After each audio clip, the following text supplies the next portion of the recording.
대한민국 삶의 질적인 향상을 위해 탄생한 프로젝트 이시영 박사의 100세 시대의 브레인파워를 키워라. 오늘도 그동안 미처 알지 못했던 두뇌 속에 담긴 놀라운 비밀들을 파헤쳐봅니다. 두뇌과학 전문가 이시영 박사님 나오셨습니다. 안녕하세요. 안녕하세요.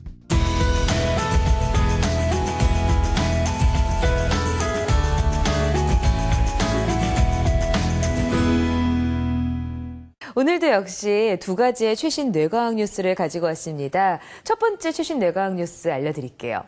우리가 흔히 신경 전달 물질 중에 하나인 이 도파민이 행복 호르몬이라고 부르잖아요. 그래서 이 도파민을 통해서 사람의 기분이 행복해지고 기분이 좋아진다고 하는데요. 독일의 튜빙겐 대학의 안드리아 니데 교수가 최근에 밝혀낸 연구에 따르면요. 이 도파민이 인간의 논리적 또 수학적 사고에도 영향을 미친다고 하거든요. 자세한 내용을 설명해 주시죠. 예, 도파민이 이제 이 보상 물질이라 그러기도 하죠. 내가 학습을 하면은 기분이 좋고 칭찬을 받으니까 굉장히 그 의욕이 생기고, 그렇기 때문에 이 도파민이 이런 수리적 사고나 혹은 논리적 사고로 하는데 영향을 미치지 않겠나, 이런 추정은 하고 있지만 실제로 실험을 한 적은 없었습니다. 네. 이번 이제 이 팀들이 아주 좋은 실험을 정말 했는데, 네. 이 전두엽에는 이런 수리적, 논리적 사고를 하는 소위 규칙 세포라는 것이 있습니다. 근데 이 팀들은 이 원숭이들에게 보다 크다, 보다 작다 하는 그런 수학을 학습을 시키면서, 그랬더니 이제 전두엽의 규칙 세포가 활성화됐죠. 근데 거기에 이 도파민과 비슷한 작용을 하는 물질을 주입한 것과 혹은 또 전혀 반대 물질을 주입한 것을 비교를 했더니, 이 도파민과 비슷한 작용을 하는 물질을 주입한 원숭이는 훨씬 더 이 규칙 세포가 활성화되어 있고 또 학습 능력도 뭐 월등하게 높아졌다. 이런 걸 생각하니까 이 좀 깨어른 사람들은 앞으로 이 도파민만 학교도 공부가 잘 되지 않겠나, 이런 생각을 가능하게 하는 참 중요한 실험을 해주셨습니다. 네. 네.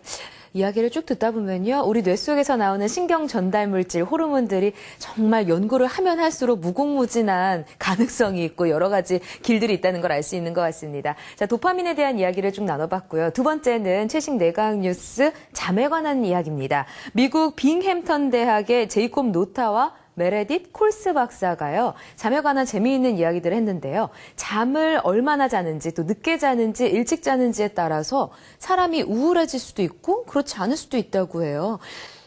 이 사람들은 이제 100명의 보통 대학생들의 이 우울감이나 불안감을 측정을 하고, 네네. 또 이 사람들의 수면 패턴이 아침형인지 저녁형인지를 아주 면밀하게 검토를 이렇게 했습니다. 네네. 이제 그랬더니 실제로 이 잠을 일찍 자고 소위 자기를 아침형이라고 생각하는 학생들은 훨씬 우울감이나 불안감이 적었다. 그러나 반대로 부정적인 생각을 하고 또 늦게 자고 소위 자기를 저녁형이라고 생각하는 사람들의 우울감, 불안감이 훨씬 더 많았다. 이런 결과입니다. 그러니까 지금까지는요, 기분 장애가 있으면 이게 바로 수면 장애를 일으킨다. 뭐 이것이 지금까지 우리가 생각해왔던 상식이었습니다. 그렇죠. 그런데 이분들은 그게 아니고 뭐 그런 것도 있지만, 그러나 오히려 수면 장애가 기분 장애를 유발한다 하는 대담한 아주 결과를 이렇게 발표를 했다는 게 참 아주 중요하고, 실제로 저는 항상 이야기가, 우리가 이 리듬, 생활 리듬 습관이 얼마나 중요하다. 일찍 자고 일찍 일어나고, 이것은 정말 학습이나 또 그 사람의 삶의 보람이나 또 그 사람의 정말 이 우울감, 불안감을 떨치는데도 절대적인 기능을 하고 있다. 이게 아주 증명이 된 겁니다. 그동안 수많은 연구들이 우울증이나 신경장애를 앓고 있는 사람들이 수면을 잘 들지 못한다, 잠을 자지 못한다라고 알고 있는데, 잠을 늦게 자고 많이 자지 못하는 것이 곧 우울함으로 연결될 수 있다는 거 꼭 명심하시고 수면 시간을 꼭 채울 수 있도록 노력하셔야 될 것 같습니다. 이렇게 최신 뇌과학 뉴스 두 가지 알아봤고요. 이제 이시영 박사의 100세 시대 브레인파워를 키워라, 오늘의 주제를 알아봐야 할 시간인데요. 오늘의 주제를 알아봅니다. 늘씬한 몸매를 원하는 여성들은 많습니다.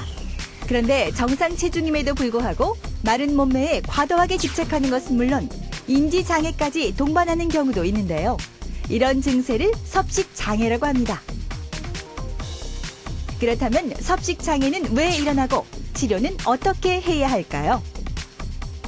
개인의 문제에서 더 나아가 사회 문제로도 떠오르고 있는 섭식장애의 모든 것에 대해 알아봅니다.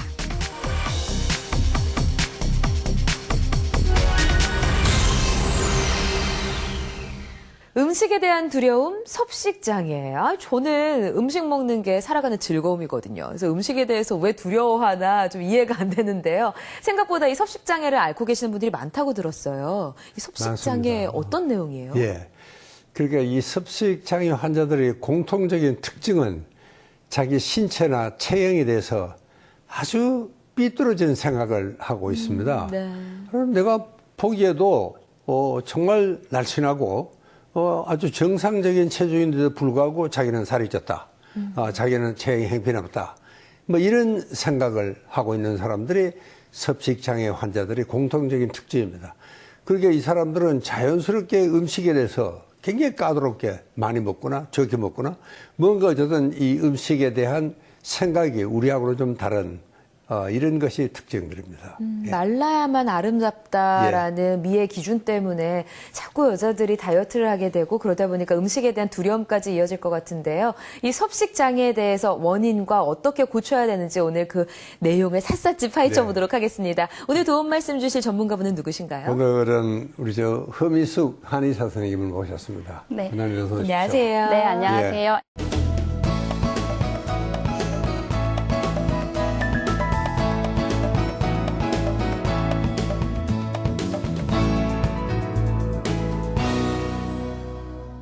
오늘 섭식장애에 대해서 이야기를 할 건데요. 원장님은 보니까 섭식장애나 이 다이어트와는 전혀 거리가 멀을 것 같거든요. 섭식장애가 뭔지에 대해서 좀 이야기를 해주시죠. 예, 사람들이 잘못 알고 있는 게 섭식장애가 단순히 먹는 거에만 문제가 있는 거라고 생각하는 경우가 많아요. 그러니까 거식증은 너무 적게 먹는다. 폭식증은 너무 많이 먹는다. 이렇게 단순히 생각을 하는데 이 섭식장애라는 것이 단순히 먹는 거에 문제가 있는 것이 아니라 인지적 왜곡, 그러니까 생각하는 게 다른 사람과 틀려요. 그러니까 체중, 체형에 대한 생각들, 그리고 먹는 거에 대한 생각들, 그리고 살이 찌고 살이 빠지고에 대한 생각들이 일반 사람들과 틀립니다. 그리고 이 섭식장애는 특유의 행동을 보여요. 그러니까 뭐 지나가면은 뭐 우리는 그냥 지나가면 아무 생각 없이 지나가는데 이 섭식장애 환자분들은 다른 사람과 끊임없이 자기 체중과 체형을 비교하고 남들이 살이 쪘는지 살이 빠졌는지 계속 관찰하면서 지나가는 등 여러 가지 특유의 행동도 보이게 되거든요. 그래서 이 섭식장애는 단순히 먹는 문제가 아니라 사실은 정신과에서 가장 좀 중요한 부분 중에 하나를 차지하고 있는 그런 장애의 일종입니다. 그러니까 이 사람들은 항상 자기 체중을 자주 체크합니다. 그래서 뭐 정말 0.1kg가 올라갔다 내려갔다 데서 일비하는. 일종의 강박이네요. 예. 또 그런가 하면은 또 아예 두려워가지고 체중을 체크 안 하는 사람이 있습니다. 올라가면 되니까.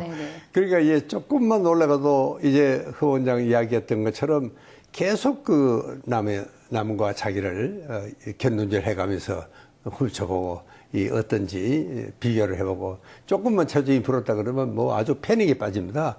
이제 이런 것들이 역시 그 먹는 데 대한 강박증이니까 이건 아주 섭식장애다 이렇게 우리가 진단할 수가 있습니다.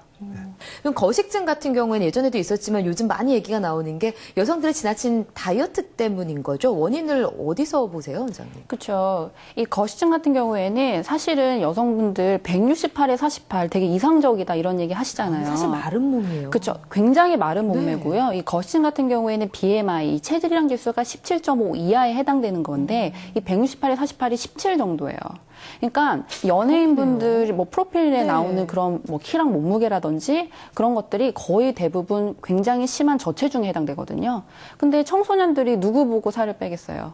당연히 연예인분들이죠. 그래서 극단적으로 살을 빼다 보니까는 이런 뭐 거식증, 그러니까 다이어트 자체에 중독되는 거예요. 단순히 이제 살을 빼는 차원을 넘어서서 내가 정해놓은 그 식단을 먹고 몸무게가 100g, 200g 빠져나갈 때마다 쾌감을 느끼고 나 자신이 대단한 사람처럼 느껴지고 뭔가 초월한 사람, 의지가 강한 사람처럼 느껴지면서 이게 단순히 살을 빼는 거를 떠나서 무언가에 이제 중독되는 수준까지 가게 되면서 계속 극단적으로 빼게 되는 거죠. 그럼 이런 섭식장애를 거식증과 폭식증으로 크게 나눠서 말씀을 하셨는데요.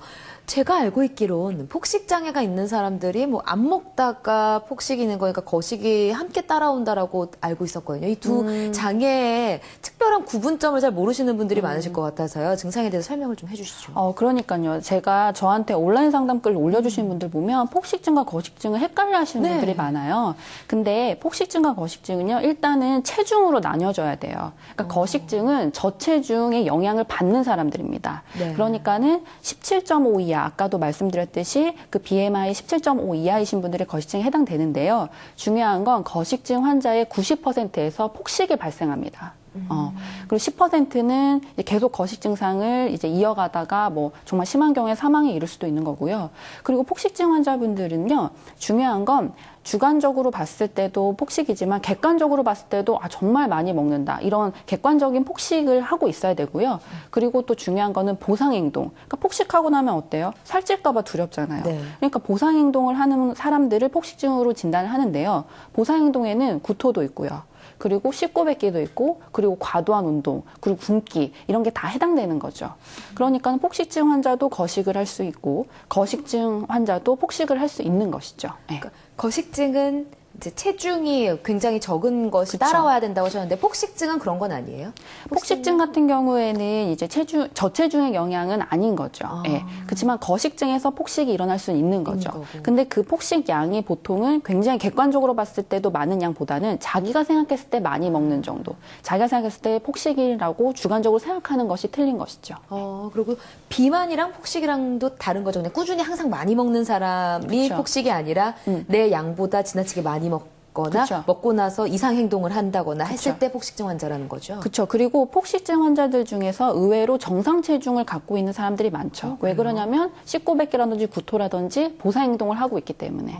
근데 폭식을 하고 있는데 그런 보상 행동을 안 하면 이렇게 비만으로 이어지는 거죠. 네.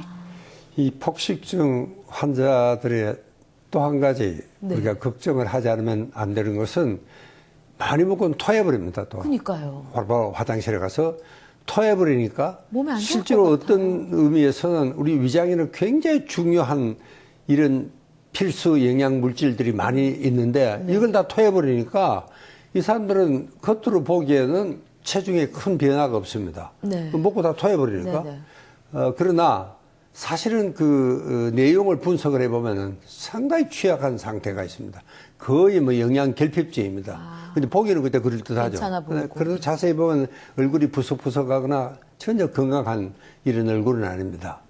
그리고 또 이 거식증 환자들은 참 보면 딱합니다.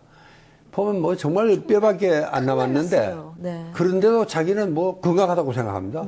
그리고 또 실제로 건강해요. 활동도 열심히 잘하고 뭐 굉장히 쾌활하고 그러니까 이 사람들은 이 병으로 인식을 안 하는 겁니다. 그런 상태가 좋은 겁니다, 오히려. 그러니까 이런 사람들은 치료를 굉장히 거부를 하게 되죠. 치료받아서 원래 체중으로 돌아가는 거 이거는 뭐 안 되니까. 이러니까 이 거식증 환자들은 그래서 정말 이 거식증 환자들이 심한 경우에는 항상 내과 의사가 이 옆에 대동하고 있어야 됩니다. 왜냐하면 이건 하나의 비상사태입니다. 영양이 그렇게 부족해가지고 사람이 살 수가 없잖아요. 기초대사가 뭐 거의 0에 떨어진다면 사람이 죽는다거든요. 실제로 이 치사율이 굉장히 높습니다. 10%, 20%가 넘죠. 그러니까 이게 정말 거식증 환자가 정신과에 입원하면은 항상 내과하고 긴밀한 연락을 하고 있어야 됩니다. 굉장히 위험한 병입니다, 사실은요. 임상에서 직접 이제 거식증 환자들을 보시면 박사님 말씀하신 것처럼 자기는 괜찮다고 하는데 심각한 신체적인 문제를 달고 계시는 분들이 많으세요? 그렇죠. 거식증 환자분들 같은 경우에는 자기 스스로는 문제가 없다고 생각을 해요. 네. 근데 중요한 거는 시간이 지나면 그거를 무관심 단계라고 하거든요. 근데 시간이 지나면 생각 단계. 내가 그래도 조금 이상한 것 같아. 라는 생각이 드는 게 언제냐면 신체적 문제가 생길 때예요. 거식증 환자분들은 심각한 저체중 상태이기 때문에 일단은 잠을 잘 못 자요. 잠을 계속 선잠을 자고 그리고 굉장히 추위를 많이 타고요. 그리고 몸에서 이런 체온을 유지시키기 위해서 털이 막 자라기 시작해요. 예, 솜털 같은 게 자라서 네. 막 등이라든지 손에 막 털이 많이 자라기 시작하고요. 그리고 이게 핏줄 같은 것도 많이 터지고 반점 같은 것도 많이 생기게 되고요. 그리고 또 극단적으로 체중이 더 빠졌을 때는 아니, 저번 주에는 멀쩡하게 들어왔던 환자가 갑자기 목발을 짚고 들어오는 경우 있어요. 그러니까 걷는 것도 제대로 안 되고요. 그리고 침대에 누워있으면 뼈가 있잖아요. 그러니까 네. 계속 베기는 거예요. 아이고. 그러니까 베겨서 애들이 계속 뒤척거려요. 그리고 의자에 앉아있으면 저희가 상담을 할 때도 두꺼운 이런 담요 같은 거를 깔아줘요, 의자에다가. 엉덩이가 발겨서. 엉덩이가 너무 베겨가지고. 좀 시간이 지나고 이제 심각해지면은 근력이 거의 없어져서 이렇게 변기에서 일어나지도 못하는 거예요. 그러니까 거의 유아가 되는 거예요. 옆에서 엄마가 일으켜주고 밥 먹여주고 움직여주고 완전히 이제 유아로 퇴행되는 거죠. 그 정도 수준까지 가게 되고 또 중요한 게 거시증 환자들이 폭식이 일어나서 제거 행동을 하게 되는 경우에는 심각한 전해질 불균형이 와서 정말로 쓰러져가지고 실려가고 이런 경우도 굉장히 많습니다. 네. 그러니까 이 거식증은 그래도 자기는 굉장히 건강하다고 생각합니다. 우리는 보면 불쌍해 죽겠는데 정말 가엾어 생각하고 네네. 왜 죽을지도 모르는 환자니까 그러니까 이게 의사들도 잔뜩 긴장을 하고 있는데도 불구하고 거식증 환자는 그럼에도 불구하고 상당히 기분이 명랑하고 쾌활합니다. 그러니까 그게 아주 더 의사들의 간장을 태우는 거죠. 이 죽을지도 모르는 환자가 자기는 뭐 이게 좋은 겁니다 정말. 그래서 이 치사율이 참 그렇게 높다는 게 이게 아주 걱정입니다. 예. 그럼 반대로 폭식증 환자의 특징은 어떤 부분들이 있어요? 네, 폭식증 환자분들 같은 경우에는 일단은 아까도 말씀드린 극단적인 보상 행동을 하고 있는 경우가 많고요. 그리고 폭식증 환자분들은 어떠냐면은 일단은 고도화된 식사 규칙들이 있어요. 그러니까 7시 이후엔 먹으면 안 되고 뭐 예를 들면 초콜릿 같은 것도 절대 먹으면 안 되고 다이어트 규칙들이 다 있어요. 그러니까 그분들이 그냥 놓고서 막 아예 마음을 놓고서 막 먹는 게 아니라 사실은 다이어트 규칙들이 다 있는데 그거에서 조금만 자기가 어기게 되면은 망했다는 생각에 아예 놔버려서 폭식하게 되는 경우가 많거든요. 그러니까 사실은 살을 빼야겠다는 생각이 누구보다도 더 많은 사람들이 폭식증 환자분들이죠. 그리고 또 중요한 거는 자기 자신을 평가할 때 거의 체중 체형이 평가 기준의 50% 이상을 차지하는 경우가 많고 뭐 많게는 100%까지 나를 평가하는 기준은 오로지 체중 체형이다 이렇게 생각하는 분들이 많아요. 그렇기 때문에 그거에 굉장히 집착하게 되고 100g, 200g 왔다 갔다 할 때마다 기분이 너무너무 안 좋아지고 그리고 만약에 빠지면 기분이 너무 좋아지고 그러니까 체중 체형 자체가 내 자존감의 모든 것을 대변하고 있는 셈이죠. 이 폭식 환자들 같은 경우에는 음식을 잘 못 먹거나 혹은 또 음식을 너무 많이 먹었을 때 스스로 느끼는 감정 상태도 굉장히 불안할 것 같아요. 감정 상태가 어떻게 변화하는 건가요? 그렇습니다. 뭐 조금만 정말 안 돼도 그러면 또 실망을 하고 또 조금 잘 되면 또 아주 좋아하고 그러니까 이 폭식증 환자들은 뭐 체중에 자기 전 생명을 걸어놓고 있다 그래도 과언이 아닙니다. 이럴 정도로 이 사람들은 체중에 대해서 아주 굉장히 아주 민감하고 예 그렇기 때문에 점점 더 폭식증으로 강박증이 점점 더 심해지죠. 이렇게 이제 폭식증이 더 악화가 될 수밖에 없게 됩니다. 근데 폭식증이나 거식증 환자분들이 가장 밑바탕으로 깔고 있는 감정은 사실은 수치심입니다. 사실은 예, 수치심. 수치심이 가장 핵심이라고 볼 수가 있는데요. 자기 스스로 자기가 이상하다고 생각하고 있습니다. 왜냐하면 이렇게 많이 먹고 이렇게 안 먹고 괴어내고 사실은 누구 앞에서 괴어내겠어요? 사실은 엄마 아빠한테도 들키기 싫어서 밤늦게 새벽에 먹고 만약에 구토할 때 소리 날까 봐 봉지에다가 뱉고 그리고 그걸 다 쌓은 다음에 버리고 심지어는 구토할 장소를 찾아서 막 인근 초등학교까지 들어가가지고 구토를 하고 이런 증상들이 사실은 자기 스스로도 정상이 아니라는 생각을 갖고 있기 때문에 굉장히 자기 자신을 동물이다, 쓰레기다 이렇게까지 표현할 정도로 자기 자신에 대한 혐오감이 굉장히 심해요. 사실은 그런 혐오감 때문에 더 치료가 어려운 거거든요. 왜냐하면 나는 너무 이상한 사람이고 나는 너무 민폐만 끼치고 나는 음식도 하나 조절하지 못하는 이상한 사람이니까 그런 감정을 깔고 있는 게 사실은 가장 문제입니다. 그러니까 이 자기 신체상이 워낙 왜곡돼 있으니까 그러니까 남들이 나를 보고 돼지라 그렇지 않겠나 이렇게 해서 정말 수치심을 굉장히 불러일으키기도 하고 또 한편으로는 그러니까 역시 난한데 이렇게 굉장히 무기력감에 빠집니다. 밖에 나가지도 않고 심지어 외출도 안 하죠. 그러니까 오히려 뭐 집에 가만히 있으니까 밥을 더 먹게 되는 이런 이제 부정적인 생각들이 실제로 치료를 하는데 굉장히 방해가 됩니다. 네. 그러니까 단순히 많이 먹는다, 적게 먹는다, 안 먹는다가 아니고 이 환자들은 자기 신체에 대한 기본적인 왜곡된 참으로 잘못된 생각을 갖고 있다는 것이 제일 큰 문제가 되고 이게 정말 치료에 아주 방해 요인이 됩니다. 자, 섭식장애를 유발하는 원인과 증상에 대해서 두 분 선생님께서 자세히 설명을 해주셨는데요. 영상으로도 한번 다시 정리를 해봤습니다. 영상 함께 보시죠. 배가 고프면 식욕이 생기고 또 배가 부르면 식욕이 떨어집니다. 이처럼 누구에겐 너무나 당연한 일이 섭식장애 환자들에겐 당연하지 않아서 문제가 되고 있는데요. 섭식장애 환자들은 단순히 식욕을 해소하기 위해 식사를 하는 것이 아니라 자신이 벗어나고 싶은 생각이나 감정을 조절하기 위해 과도하게 먹기도 하고 또 먹지 않기도 합니다. 섭식장애의 가장 대표적인 증상으로는 거식증과 폭식증이 있습니다. 먼저 신경성 식욕부진증이라고도 부르는 거식증은 심각한 저체중임에도 불구하고 스스로 뚱뚱하다고 느껴서 항상 안절부절 못하는 증상을 보이는데요. 그래서 무조건 음식을 먹지 않고 운동량을 과하게 늘려 저체중을 유지합니다. 반면 폭식증 환자들은 식욕이 생기면 스스로 조절할 수 없다는 느낌에 사로잡혀 매우 급하게 폭식을 하는데요. 보상심리 있잖아요. 그래, 내가 스트레스 받는데 이걸로라도 풀어야지, 물로 풀어. 이렇게 생각하면서 계속 먹어요. 그래서 또 먹고 나면은 몸무게 재는 거 있으니까 체중을 재고 또 바로 후회를 해요. 게다가 폭식으로 인한 체중 증가가 두려워 구토를 하거나 이뇨제를 복용하기도 합니다. 그래서 체중 변화가 심하고 폭식 후 구토로 인해 목이 쉬거나 치아가 상하는 등 여러 부작용이 동반되는데요. 즉, 거식증과 폭식증은 수단과 방법을 가리지 않고 마른 몸매를 유지하려는 공통점을 가지고 있습니다. 이렇게 섭식장애가 나타나는 데에는 다양한 이유가 있는데요. 뇌에 신경 전달 물질의 이상이 있는 생물학적 문제가 있을 수 있고, 체중과 체형만을 강조하는 사회적 분위기, 또 충동 조절에 어려움이 있는 심리적 요인 등이 복합적으로 작용한다고 합니다. 치료받지 않으면 정신적, 신체적으로 다양한 부작용을 초래하는 섭식장애. 더 이상 병을 키우는 일이 없기를 바랍니다.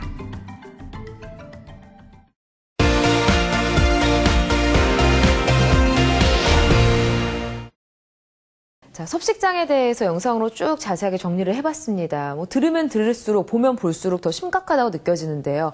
혼자서 이 장애에서 벗어나기는 어려울 것 같아요. 주변 사람들의 도움이 정말 많이 필요할 것 같거든요. 그럼요. 이게 가족의 지지가 무엇보다도 중요합니다. 왜 그러냐면 특히 거식증 같은 경우에는 다 알잖아요. 가족들이. 보면은 앙상하게 말라 있는데. 그렇죠. 그리고 굉장히 걱정을 많이 하거든요. 그러다 보니까 강압적으로 하는 경우가 많습니다. 그러니까 이 병이 알려지지 않고 겪지 않은 사람들은 사실 이 병에 대한 이해가 부족하잖아요. 그렇죠. 그러니까 그냥 많이 먹으면 되잖아. 좀 더 먹으면 되잖아. 이렇게 단순하게 생각을 하고 왜 못 먹는지에 대해 이해를 못 하니까 싸우게 되는 경우가 많거든요. 그러다 보면은 이 저체중 환자분들, 거식증 환자분들은 굉장히 성격이 단호해요. 그리고 굉장히 고집스럽기 때문에 상대방이 강하게 나오면 자기가 더 강하게 나옵니다. 그래서 막 물건들도 날아다니고 막 고함도 나오고 집안 분위기가 진짜 엉망이 되거든요. 그래서 가족들의 이런 따뜻한 지지와 그리고 무엇보다 이 섭식장애에 대한 이해가 굉장히 중요합니다. 그러나 참 이 옆에서 지켜보는 부모로서는 속 타죠. 이렇게 좀 침착하고 그래야 되는데 그러기 쉽지가 않습니다. 막 실망하고 짜증스러우니까 뭐 화도 내고 이제 이렇게 되는 게 이제 보통인데, 그러나 대부분의 부모들은 이 아이가 먹느냐 안 먹느냐 거기에만 집중이 되어 있습니다. 그러나 사실은 이 아이가 왜 안 먹고 왜 많이 먹고 하느냐 하는 데 대한 이 아이의 전체를, 전 인격을 우리가 이해를 해야 할 필요가 있습니다. 나는 그 이야기를 꼭 우리 부모님들에게 이 아이들을 돌본다는 게 쉽지가 않습니다. 병원에 의사, 간호사도 쩔쩔매는데 집에서 부모님들이 별 지식이 없는 부모 입장에서는 참 힘들죠. 그러나 이게 너무 먹는다 안 먹는다에만 초점을 맞춰서 아이를 자꾸 닥달할 것이 아니고 이 아이가 왜 그럴까, 이 전체를 좀 이해할 수 있는 이런 좀 넓은 시각이 필요하리라 저는 그렇게 생각합니다. 단순히 왜 안 먹어 할 게 아니라 도대체 이 아이가 어떤 이유와 어떤 상처 때문에 먹는 걸 거부하는지를 알아야 한다는 이야기인데요. 그럼 결국에는 대화밖에 없을 것 같아요. 어떤 그렇죠. 대화들을 같이 나눠줘야 되는 거예요? 일단은 환자분한테 이거 좀 더 먹지 마, 뭐 이런 식으로 먹는 거에만 집중하기보다는 사실은 환자분들 같은 경우에도 일단은 살이 찌기는 싫어해요. 그렇지만은 자기의 신체적인 문제 그리고 어떤 정신적인 문제는 고민하고 있거든요. 그런 걸 잘 들어주는 거예요.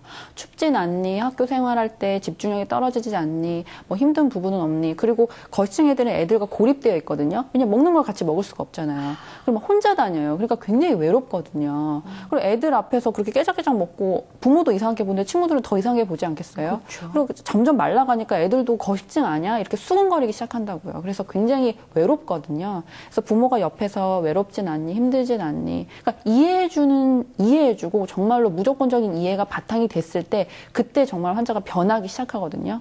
그러니까는 강압적일 게 아니라 지금 상태를 이해해주는 거, 그리고 그런 대화들, 환자가 지금 현재 고민하고 있는 걱정들을 들어주는 게 가장 중요합니다. 외롭고 고립된다고 말씀을 하셔가지고 갑자기 생각이 난 건데요. 그럼 가족들이 좀 은둔형이 될 수도 있어서 이 아이들을 데리고 밖에 나가고 함께 외식을 하고 이런 것들은 좀 좋은 치료 방법이 되지 않을까 싶어서요. 어떻습니까? 좋은 방법이 아닙니다. 왜 그러냐면 거시증 환자분들은 굉장히 이렇게 변화를 두려워해요. 그렇기 때문에 그건 또 하면 안 되는 갑자기 급격한 변화를 주게 되면 애들이 굉장히 불안해하거든요.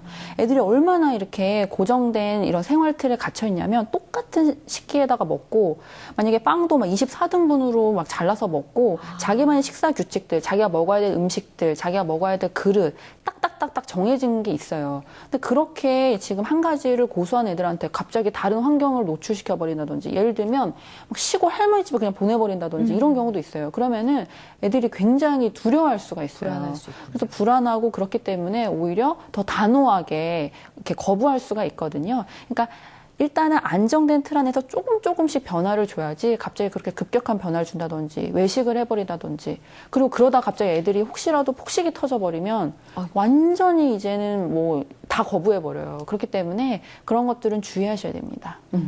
그러니까 급작스러운 환경의 변화는 정말 금물입니다. 이 아이들은 자체가 강박증 있는 환자니까, 강박증 있는 환자는 변화를 제일 싫어합니다. 다각적으로 접근을 예, 해야겠네요. 새로운 걸 싫어하죠. 네. 뭐 부모 입장에서는 그렇죠. 기분도 전환도 좀 하고, 어떤 공기 좋고 물 좋은데 그런 데 가서 마시는 것도 좀 먹고, 그래서 얼마나 좋겠어요. 그러나 그건 이제 부모의 욕심이고, 네. 실제로 아이는 정말 싫어합니다. 이게 급작스러운 환경의 변화에 대해서 아이들은 뭐 거의 패닉을 일으킵니다. 그리고 뭐 그마저도 전혀 안 먹고 또 폭식을 하거나 이렇게 되니까 부모들도 아이와 잘 의논해서 정말 아이가 원하는 쪽으로 아이의 정말 의사가 뭔지를 존중해 가면서 그렇게 변화를 하더라도 조금씩 해야 되겠다. 너무 갑작스럽게 그 욕심을 내시면 안 됩니다. 모든 병의 치료의 근원은 병원이라기보다는 가정에서 시작되는 거잖아요. 그래서 이 섭식장애, 특히 밥에 관련된 문제인 만큼 가족들의 역할이 가장 중요할 것 같아서요. 가족들이 꼭 해야 할 것, 또 꼭 하지 말아야 할 것들에 대해서 정리를 좀 해봤습니다. 영상 함께 보시죠. 한 집에서 함께 살면서 끼니를 같이 하는 사람, 즉 식구를 말합니다. 그런데 섭식장애 환자들은 음식 섭취에 장애를 가지고 있다 보니 그들의 식구인 가족들의 고통은 이루 말할 수 없는데요. 하지만 식구이기 때문에 섭식장애 환자들에겐 가족들의 도움이 절실합니다.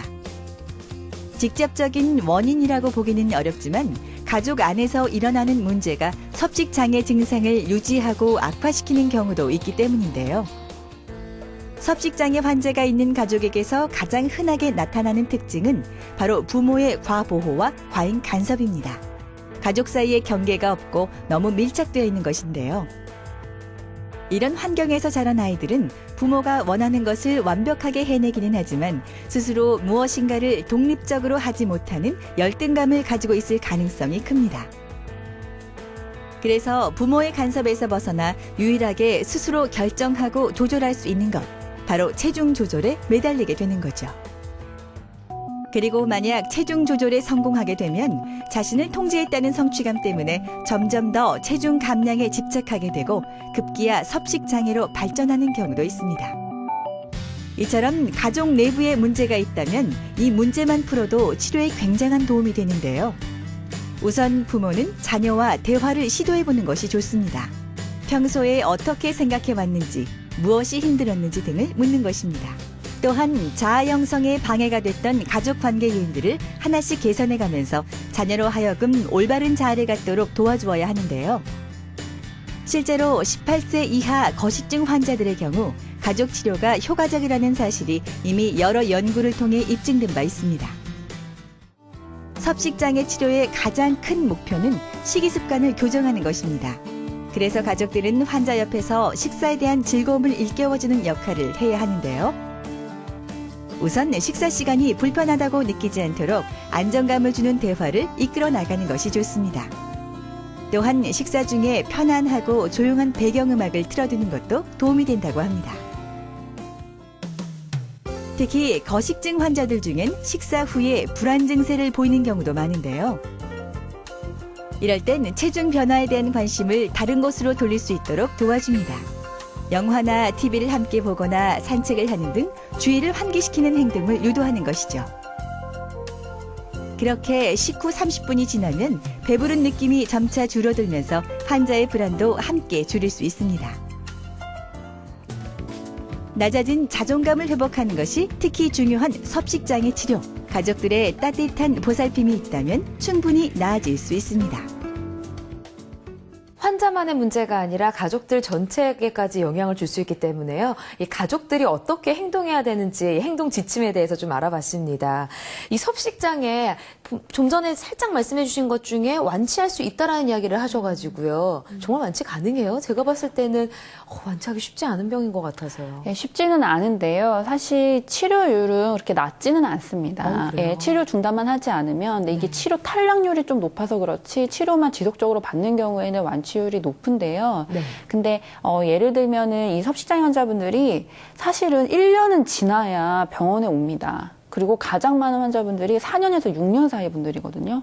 그러니까 사실은 그렇게까지 너무 긴 시간을 혼자서 앓고서 계속 자가치료를 실패한 경우에 오면 이 섭식장애뿐만 아니라 우울증, 불안장애, 알코올 중독, 다른 병까지 가지고 오는 경우가 많거든요. 그러면은 더 치료하기가 힘들어지죠. 네. 그렇죠. 그렇지만 초기에 특히 뭐 한 1년 정도 지났을 때 그리고 2년 정도 사이에 그때 온다면은 치료는 굉장히 더 높아지고요. 나머지 이제 합병증까지 온 후에는 치료 기간이 당연히 길어지죠. 그렇지만은 치료 중단만 없이 치료만 지속적으로 받는다면 치료율은 높은 편입니다. 그럼 일종의 이 섭식장애가 정신장애라는 이야기인데 그렇게 되면은 정신장애를 치료하는 치료법들이 함께 연구가 돼야 될 것 같거든요. 어떤 식으로 치료를 하는지가 좀 궁금합니다. 정말 이 치료, 특히 이제 신경성 폭식증의 경우는 이제 우리가 그냥 인지 행동 요법이라. 네. 그게 그래도 어떤 지금까지 알려진 방법 중에는 제일 잘 듣는다, 제일 효과적이다 이렇게 이야기를 하는데 말하자면 환자들의 생각을 바꿔주고 환자들의 기분을 좀 바꿔주고 그러면서 또 행동 교정도 하고 이것은 정말 전문의한테 치료를 받아야 됩니다. 이것은 굉장히 한 4단계로 나눠져 있는데 아주 논리적이고 체계적이고 그렇게 잘 되어 있습니다.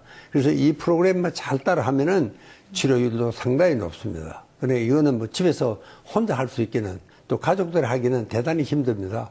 그래서 일단은 전문의한테 가서 치료의 원칙은 일단 배우고 나오고 그리고 난 후에 집에서 혼자 할 수도 있고 이렇게 우리가 돼야 됩니다. 영화에서 보면은 알코올 중독이나 이런 사람들이 모여서 서로의 이야기를 하면서 공감대를 형성하고 치유하는 방법들이 나오잖아요. 네네. 이 섭식장애 환자들도 함께 모여서 자신의 이야기를 하고 또 이런 방법으로 치료 과정을 만들어 나갈 수도 있나요? 이게 집단 치료 얘기하시는 네. 것 같은데요. 집단 치료 같은 경우에는 효과적일 수도 있고 효과적이지 않을 수도 있습니다. 네. 예, 집단 치료 같은 경우에 아무래도 이제 자기 얘기를 하고 이제 공감하는 그런 쪽은 좋고요. 어떻게 보면 이제 약간 인지행동 치료적으로 이렇게 교육도 들어가게 되고 좋은데, 근데 사실은 정말 깊은 얘기를 그 자리에서 할 수 있는 게 왜냐면 비밀 보장에 대한 것들의 두려움이 있어요. 왜냐면은 뭐 의사랑 1대1도 아니고 굉장히 많은 사람들과 있기 때문에 정말 깊은 얘기는 하기가 힘들거든요. 그런 것 때문에 좀 이제 제한이 있을 수 있고요. 그리고 환자분들이 이제 다 다르잖아요, 상태가. 예를 들면 이 사람은 좀 초기일 수도 있고 이 사람은 막 우울증, 불안장애 같은 게 있을 수도 있는데 뭔가 어떻게 보면은 이렇게 인지행동 치료를 프로그램대로 따라가기에는 약간 학습 능력이라든지 이런 것들도 다를 수가 있어요. 우울증이 굉장히 심하면 상담을 오는 것조차 힘들 수가 있거든요.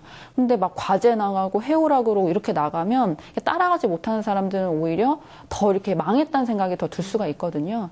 그리고 뭐 이런 집단 치료 외에도 이런 카페나 커뮤니티 같은 게 많이 활성화되어 있는데 사실 그것도 그렇게 좋은 방법이 아닙니다. 왜 그러냐면은 정말로 뭐 치료자가 답변을 해준다든지 조언을 해준다든지 아니면 어떤 걸 안내해 주는 게 아니라 자기들끼리 그냥 나 이만큼 먹었어. 나 망했어. 나 오늘 뭐 5,000칼로리 먹었어. 나 오늘 뭐 빵 5개 먹었어. 이런 식으로 뭐 먹기 자랑대회처럼 막 이런 글이 나와요. 그러면서 댓글에는요, 그거 이렇게 하면 3일 만에 다시 복구할 수 있어. 이런 잘못된 다이어트 정보들이 댓글에 쫙 달려요. 아니면 이렇게 하면 폭식증 치료된다. 또 잘못된 정보. 그러니까 계속 실패만 반복하게 되는 거예요. 그러다 보니까 어떻게 돼요? 우울증이 오게 되고, 우울증이 오고 정말로 혼자서 이게 어떻게 할 수가 없다. 완전히 무기력해져서야 그제서야 병원에 오게 되는 거예요. 그럼 병원에 오면은 정말 이게 무슨 완전히 아무것도 할 수 없는 상태로 애들이 오게 심각한 되거든요. 상태에서. 사실 기침 조금만 나도 감기약사로 약국 뛰어가고 좀 다쳐서 피가 난다 그러면은 병원 가서 치료받으려고 난리인데 이 먹는 것에 대한 거 또 정신적인 문제에 대한 거는 병원에 간다는 생각들 잘 못하시잖아요. 근데 오늘 들으셨으니까 아실 것 같습니다. 꼭 의사에게 전문가에게 가서 상담을 받아야 하는데요. 이 섭식장애 적극적인 치료 자세를 꼭 갖춰야 될 것 같습니다. 자, 섭식장애 환자들을 위한 요리가 따로 있다고 해서 영상으로 준비를 해봤거든요. 함께 보시죠. 음식을 먹느냐 마느냐, 또 먹는다면 얼마나 먹고 얼마나 안 먹느냐. 그것이 문제인 섭식장애. 그렇다면 그 치료의 해답도 음식에서 찾을 수 있지 않을까요? 우선 섭식장애 환자들에겐 한 번에 많이 먹는 것보다 하루에 6번 정도 소량씩 나눠서 먹는 것을 권장합니다. 단 지방 함량이 높지 않은 재료를 택하되 인공 감미료나 소금은 가급적 사용하지 않고 식품 자체의 풍미를 느낄 수 있도록 조리해서 먹는 것이 좋은데요.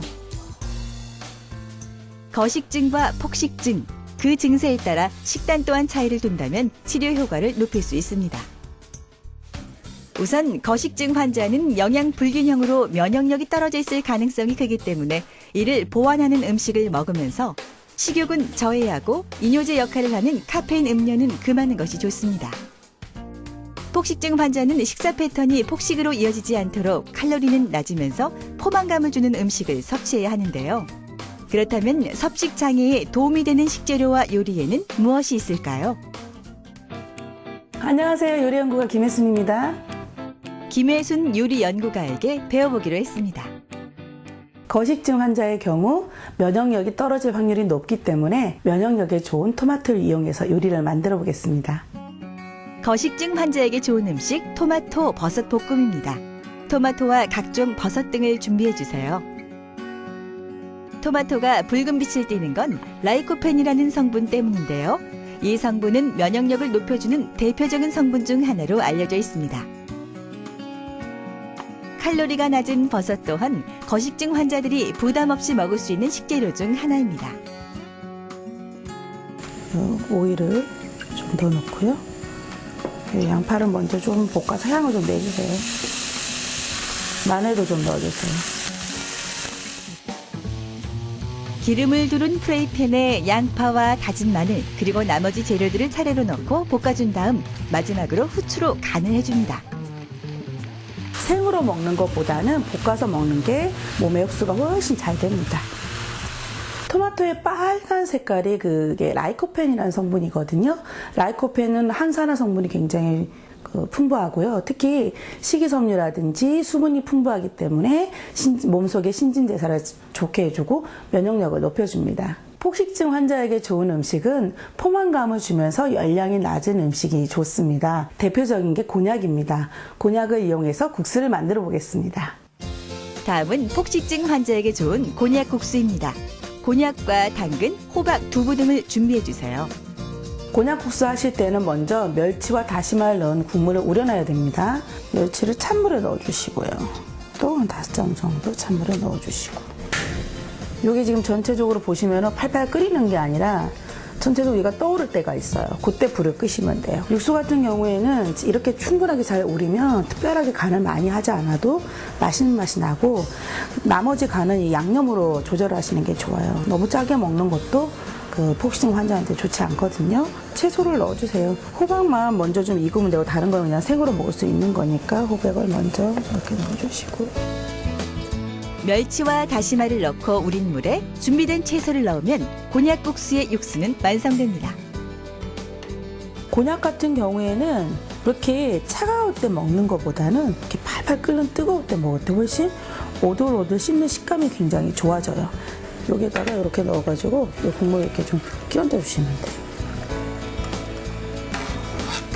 이렇게 해서 곤약에는 글루코만난이라는 성분이 들어있어서 포만감을 좋게 해주고 특히 식이섬유도 풍부하기 때문에 변비라든지 장 운동의 촉진에도 아주 좋은 그런 식품입니다. 식재료의 영양소와 특징을 잘 살린 요리들로 섭식장애 슬기롭게 이겨내시길 바랍니다.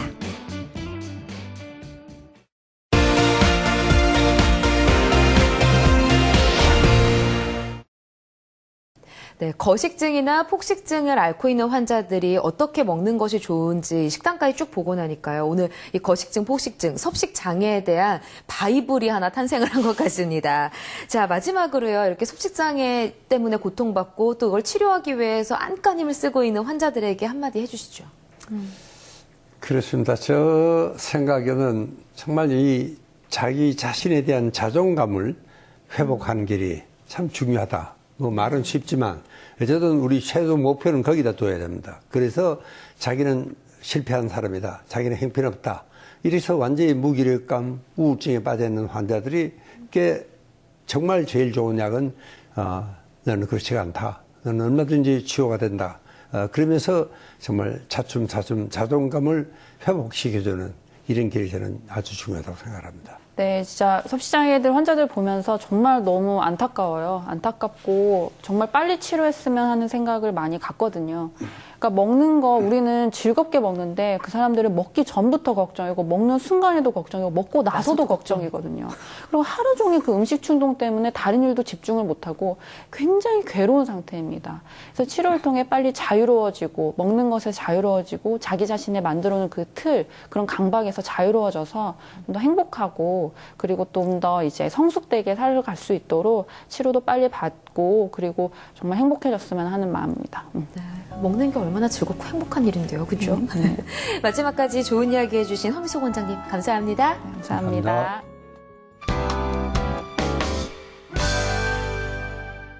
브레인 전문가 이시영 박사가 내리는 브레인 특효 처방전입니다. 지금까지 섭식 장애에 대해서 알아봤는데요. 참 이 음식을 두려워한다는 거 가슴 아픈 일이에요. 어떻게 먹어야 이 섭식 장애 환자들 잘 먹고 잘 살 수 있는 길일까요? 그래요. 이게 먹는다는 게 얼마나 즐거운 것인가. 이걸 다시 한번 느껴야 할 필요가 있을 것 같습니다. 네. 우리가 정말 좀 힘들 때, 뭐 불안할 때 먹으면 기분이 좀 나잖아요. 실제로 이제 가령 데이트가 없는 사람들은 이 먹는 것만으로도 충분히 또 데이트 외로운 보상이 네. 될 정도니까 정말 배가 고프면은 괜히 화도 나고 짜증이 나고 뭐 생각이 옳게 돌아가질 않습니다. 그러니까 이게 우리 이 섭식장애 환자들은 먹는 것 자체가 즐거움이 아니라 오히려 고통입니다. 이거 살이 찌면 어떡하지? 또 토해야 될 텐데. 이게 너무 안 먹으면은 또 어떻게 되지? 이게 먹는 것이 정말 이 사람들에게 하나의 형벌처럼 이렇게 느껴지는 겁니다. 그러니까 그만, 조금만 먹어도 살이 찔 거 겁이 나가지고 안 먹는다거나 또, 완전히 아주 뭐 며칠을 정말 굶는 사람들도 있습니다. 이래가지고는 이게 옳은 감정 상태를 유지한다는 것은 대단히 힘듭니다. 그러니까 정말 먹는다는 것은 대단히 즐거운 일이다. 이거는 인간으로서의 생명을 지키는 기본적인 일이고 가장 우리 본능 중에 강한 게 먹는 일 아닙니까? 근데 이거를 우리 환자들이 다시 한번 이해를 할 필요가 있고 그래서 참 먹는 것에 즐거움을 느끼는 이런 사람이 좀 되었으면 좋겠습니다. 그러니까요. 계속해서 말하지만 음식을 앞에 두고 있을 때 그 행복감과 만족감이 얼마나 큰데요. 섭식장애 환자들이 음식을 바라보면서 행복할 수 있고 즐겁게 식사할 수 있는 시간이 좀 왔으면 하는 바람입니다. 이시영 박사의 브레인 특효 처방전이었습니다.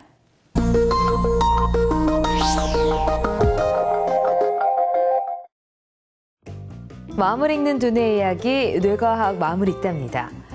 1960년대 이후 빠른 경제 성장을 보였던 우리나라의 행복지수는 OECD 30개국 중에 26위에 속하는데요. 반면 동남아시아에 위치한 작은 나라 부탄은 1인당 국민소득이 우리 돈 220만 원 정도로 가난하지만 국민 100명 중에 무려 97명이 행복한 나라로 알려져 있습니다. 행복은 돈의 가치를 기준으로 삼지 않는다는 걸 여기에서 알 수 있는데요. 그렇다면 사람들은 행복을 어디서 찾을 수 있을까요? 복권에 당첨된 사람들과 사고로 한쪽 다리를 잃은 사람들의 행복 수치를 연구한 결과가 있습니다. 처음 몇 개월간 복권에 당첨된 사람들의 행복 수치는 급격히 올라가고 한쪽 다리를 잃은 사람들의 행복 수치는 한없이 낮아지는 현상을 보였는데요. 이 순간 복권 당첨자와 사고로 불구가 된 사람들 모두 자신이 현재 겪고 있는 행복과 불행이 영원할 것이라고 생각합니다.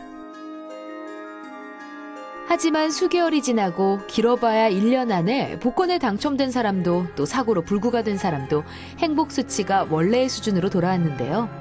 외부 요인으로 인한 행복과 불행은 영원할 것 같지만 사실은 절대 지속되지 않는다는 것을 알 수 있습니다. 우리가 흔히 행복과 불행의 잣대라고 생각하는 돈, 건강, 지위, 또 아름다움 등이 사실은 행복의 기준이 아니라는 걸 보여주는 연구 결과였는데요. 긍정심리학의 아버지라고 불리는 마틴 셀리그만 박사는 행복한 삶은 무엇인가? 라는 질문에 3가지 유형의 행복한 삶을 제시했습니다. 과연 어떤 삶일까요? 마틴 셀리그만 박사가 제시한 행복한 삶의 첫 번째는 즐거운 삶입니다. 말 그대로 많이 웃고 기분이 좋고 좋은 감정을 느끼는 1차원적인 즐거움인데요. 단 진심으로 우러나오는 즐거움이 아닌 즐거운 척하는 것은 공허함을 낳을 수 있다고 경고합니다. 셀리그만 박사가 제시한 2번째 행복한 삶은 뭘까요? 바로 자신에게 집중하는 삶입니다. 자신이 좋아하는 일, 잘할 수 있는 일에 몰두하는 건데요. 유전적으로 웃음이 많지 않거나 낙관적이지 않은 사람이라고 해도 자신에게 집중하는 삶을 통해 행복감을 느낄 수 있는 겁니다. 마지막 3번째 행복한 삶은 바로 의미 있는 삶입니다.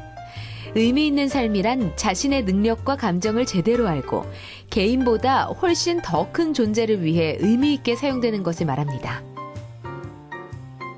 2명의 미용사가 있다고 가정했을 때 한 미용사는 자신의 일을 그저 일로 생각하는 반면 의미 있는 삶을 사는 미용사는 자신의 능력으로 인해 손님들이 기뻐하는 것을 보고 행복감을 느끼고 의미를 찾게 되는 거죠. 가족과 함께 식사를 하거나 좋아하는 일을 하는 것만으로도 행복해질 때가 있죠. 행복의 크기는 얼마나 가지고 있느냐가 아닌 어떤 마음가짐으로 삶을 사는지에 따라 달라지는데요. 즐거운 삶, 자신에게 집중하는 삶, 의미 있는 삶. 여러분은 행복을 결정짓는 3가지의 삶을 살고 계신가요? 뇌과학 마무리 읽다였습니다.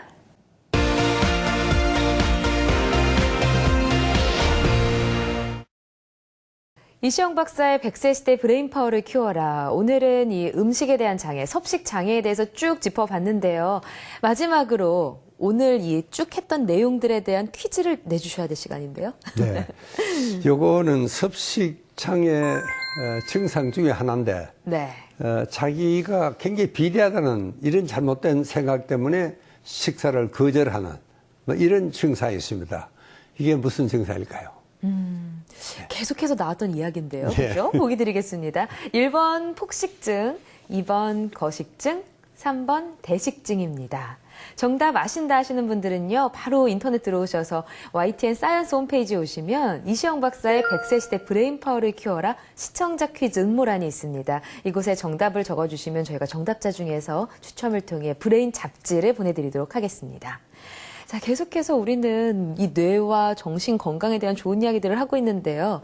이번 주 시간에 이어서 다음 주에는 또 어떤 좋은 이야기들, 어떤 좋은 정보를 알려주실지 궁금합니다. 예, 다음 주는 이 최근에 아주 우리나라도 이혼율이 굉장히 증가하고 있습니다. 맞아요. 네. 그게 뭐 원인은 뭐 다양하겠지만 그 중에 하나가 이게 괜히 멀쩡한 배우자가 무슨 외도를 한다 하는 그런 의심을 하기 시작을 하고 네. 또 이 의심이 점점 커져가지고 아주 완전히 아주 피해 망상으로까지 이렇게 번져보면 정말 이 싸움이 끊임없이 일어나고 심지어는 뭐 신문하고 따라다니고 이렇게 하고 폭행까지 이르게 되고 네.